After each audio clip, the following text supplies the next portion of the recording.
Season మొదలైంది. ముఖ్యంగా పెద్దలతో పోలిస్తే పిల్లల్లో ఫ్లూ జ్వరాల తాకిడి ఎక్కువగా ఉంటుంది. ఇన్ఫ్లుయెన్జా, పారా ఇన్ఫ్లుయెన్జా వైరస్ల కారణంగా తలెత్తే ఫ్లూ జ్వరాలు పిల్లల్ని బాగా చికాకు పెడుతూ ఉంటాయి. ఫ్లూ బారిన పడ్డప్పుడు పిల్లల్లో తీవ్రమైన జ్వరంతో పాటు ముక్కు కారడం, ఒళ్ళు నొప్పులు, గొంతు నొప్పి, దగ్గు, నీరసం వంటి లక్షణాలు కనిపిస్తూ ఉంటాయి.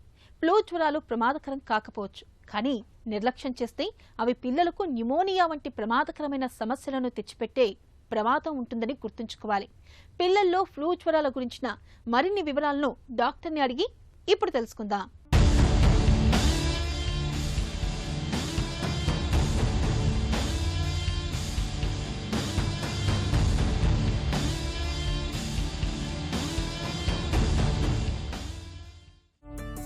పిల్లల్లో ఫ్లూ జ్వరాలకు కారణాలేంటి?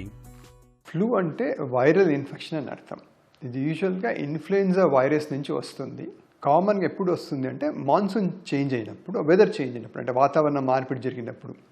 అంటే సపోజ్ ఇప్పుడు వర్షాకాలం ఉంది, వెదర్ చేంజ్ అయింది, ఇప్పుడు మిస్సింగ్ లాట్ ఆఫ్ ఫ్లూ కనిపిస్తుంది ఇప్పుడు.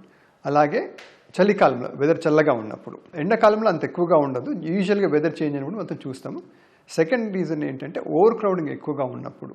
అంటే ఇప్పుడు పిల్లలు స్కూల్కి వెళ్ళినప్పుడు పిల్లల్లో ఎక్కువగా ఎందుకంటే దేర్ మోర్ రిస్క్, వాళ్ళకి ఎక్కువ రిస్క్ ఉంటుంది ఫ్లూ నుంచి. ఈవెన్ అడల్ట్స్ కూడా రావచ్చు, బట్ పిల్లలు ఎక్కువ రిస్క్ ఎక్కువగా ఉంటుంది. బికాజ్ ఎందుకంటే అది ఇమ్యూనిటీ పవర్ అంటే రోగ నిరోధక శక్తి తక్కువగా ఉంటుంది కంపేర్ టు అడల్ట్. అందుకని పిల్లలు ఎక్కువగా వస్తుంది. ఓవర్ క్రౌడింగ్ ఉన్నప్పుడు ఒక క్లాస్లో ఒక అబ్బాయికి వచ్చింది అంటే మిగతా పిల్లలకి వచ్చే అవకాశం ఉంటుంది.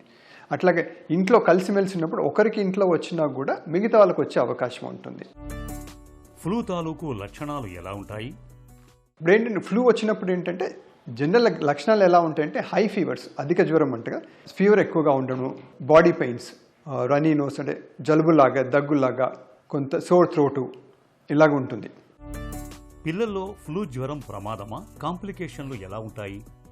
Majority of the time flu అన్నది కాంప్లికేషన్ కాదు. అంటే టిపికల్గా ఏంటంటే ఇప్పుడు ఇన్ఫెక్షన్ వచ్చింది అనుకోండి ఒకసారి, యూజువల్గా ఇది వైరల్ ఇన్ఫెక్షన్ ఒక 4 to 5 days maximum up to week వరకు ఉంటుంది.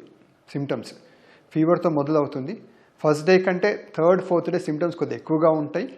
అండ్ దెన్ యూజువల్గా బై 5th, 6th డే కల్లా తగ్గిపోతుంది. That is the typical course. అధిక ఫీవర్ రావడము, బాడీ పెయిన్స్, థ్రోట్, కొద్దిగా రనీ నోస్ ఉండడం, అట్లా ముక్కు కావడం, అట్లాగా జలుబు అట్లాగా ఉంటుంది. Then majority of the times it's not a complication ఏమి ఉండదు. మైనారిటీ చిల్డ్రన్లో ఒక్కొక్కసారి ఈ ఇన్ఫెక్షన్ అన్నది లంగ్స్లోకి వెళ్ళి న్యూమోనియా కాజ్ చేసే అవకాశం ఉంటుంది. అట్లాంటి పరిస్థితుల్లో ప్రమాదకరం. బట్ ఎవరికి అట్లాగా చేస్తున్నది ప్రిడిక్ట్ చేయడం కష్టము. బట్ సర్టన్ చిల్డ్రన్ అంటే కొంతమందిలో మరీ young infants, all children with background health conditions like అంటే ఆల్రెడీ కొద్దిగా గుండె జబ్బు ఉంది, కిడ్నీ జబ్బు ఉంది, ఆల్ సమ్ మెడికేషన్స్ అంటాం, ఇమ్యూనోసప్రెసివ్ మెడిసిన్స్ అంటే రోగ నిరోధక శక్తి తగ్గించే మెడిసిన్స్. అట్లాంటి పిల్లల్లో ఫ్లూ అన్నది కాంప్లికేట్ అయ్యే అవకాశం, అంటే న్యూమోనియా వచ్చి కాంప్లికేట్ అయ్యే అవకాశం ఉంది. పిల్లలు ఫ్లూతో బాధపడుతున్నప్పుడు ఏం చేయాలి, ఏం చేయకూడదు? ఫ్లూ అన్నది సెల్ఫ్ లిమిటింగ్ ఇన్ఫెక్షన్ అంటే దాని తలకదే ఒక 5 to 6 daysలో తగ్గిపోతుంది. మనం చేయగలిగింది ఏంటంటే సిమ్టమ్ రిలీఫ్ అంటాం. అంటే వాళ్ళకున్న లక్షణాలను బట్టి మనం మెడిసిన్స్ ఇవ్వడం, లేకపోతే కేర్ తీసుకోవడం, సో దట్ సిమ్టమ్ రిలీఫ్ అయ్యి పిల్లలు హైడ్రేషన్ మెయింటైన్ చేయగలుగుతారు. టిపికల్గా ఏం అడ్వైస్ చేస్తామంటే ఫీవర్ ఉన్నప్పుడు పారాసెటమాల్ మెడిసిన్ ఇచ్చి ఫీవర్ తగ్గించడము, అది రెగ్యులర్గా ఇవ్వడం పారాసెటమాల్ మెడిసిన్ అన్నది. ఎందుకంటే మెడిసిన్ ఎఫెక్ట్ ఒక 4-5 hours కంటే ఎక్కువగా ఉండదు. అండ్ ఈ ఫీవర్ అన్నది ఇన్ఫెక్షన్ ఉన్నంతకాలం వస్తూనే ఉంటుంది. అంటే టిపికల్గా ఒక 3 to 4 days ఫీవర్ ఉంటుంది, జ్వరం వస్తూ ఉంటుంది. సో అప్పటి వరకు రెగ్యులర్గా పారాసెటమాల్ వాడి ఫీవర్ని కంట్రోల్ చేసుకోవచ్చు. సెకండ్ థింగ్ ఏంటంటే హైడ్రేషన్ మెయింటైన్ చేసుకోవడం, అంటే వాళ్ళు లాట్ ఆఫ్ లిక్విడ్స్ అవి తీసుకోవడం. మేబీ ఈ సోర్ థ్రోట్ ఉన్నందుకు, కోల్డ్ ఉన్నందుకు ఫుడ్ అంతా నార్మల్ తీసుకోలేకపోవచ్చు. But as long as liquids కావాల్సిన క్వాంటిటీలో తీసుకొని హైడ్రేషన్ మెయింటైన్ చేసుకోగలిగితే. బట్ ఎలా హైడ్రేషన్ ఎలా సరిపోతుందని చూస్తారు? ఒకటి క్వాంటిటీ ఎంత తీసుకుంటున్నారు, సెకండ్ వాళ్ళ జనరల్ కండిషన్ ఎలా ఉంది, థర్డ్ యూరిన్ ఎంత పాస్ చేస్తున్నారు. వాళ్ళు యూరిన్ ఇంతకుముందు లాగానే పాస్ చేస్తూ ఉండి కండిషన్ ఫీవర్ తగ్గినప్పుడు యాక్టివ్గా ఉంటే fine, well and good. We can అదే మెడిసిన్స్ ఇంట్లో ఇచ్చి చూసుకోవచ్చు.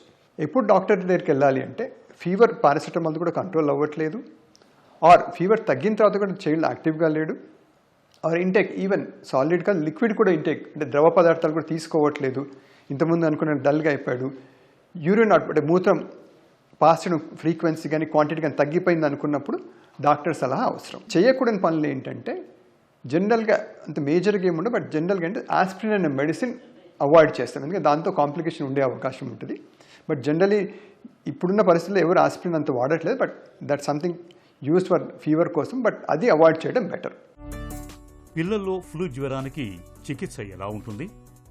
హాస్పిటల్కి రావాల్సి వస్తే దెన్ హాస్పిటల్ ట్రీట్మెంట్ ఎలా ఉంటుందంటే ఇవే మెడిసిన్స్ మేము ఇంజెక్షన్ పూర్వకంగా ఇస్తాం.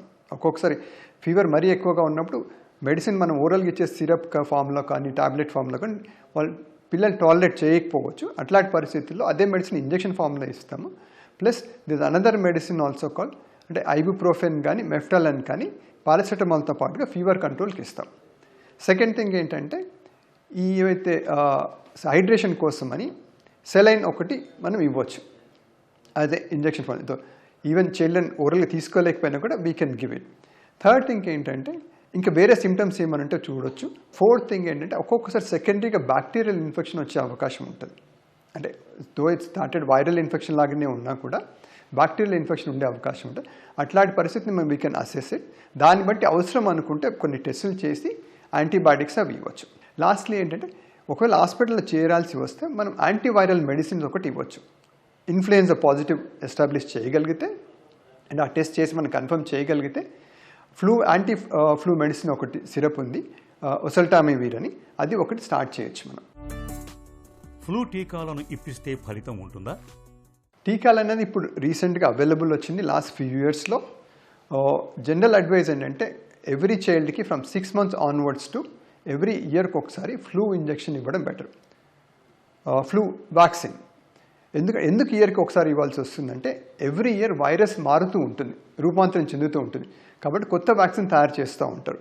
So every year just before monsoon beginning season advisable, అంటే మాన్సూన్ చేంజ్ అయ్యేకంటే ఒక 1 month ముందు వ్యాక్సిన్ ఇవ్వగలిగితే బెటర్.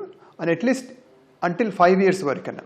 బియాండ్ 5 years ఒకవేళ చైల్డ్కి ఫ్రీక్వెంట్గా ఇన్ఫెక్షన్స్ వస్తున్నాయి ఆర్ బ్యాక్గ్రౌండ్ హెల్త్ ఇష్యూస్ ఉన్నాయంటే కంటిన్యూ చేయడం బెటర్.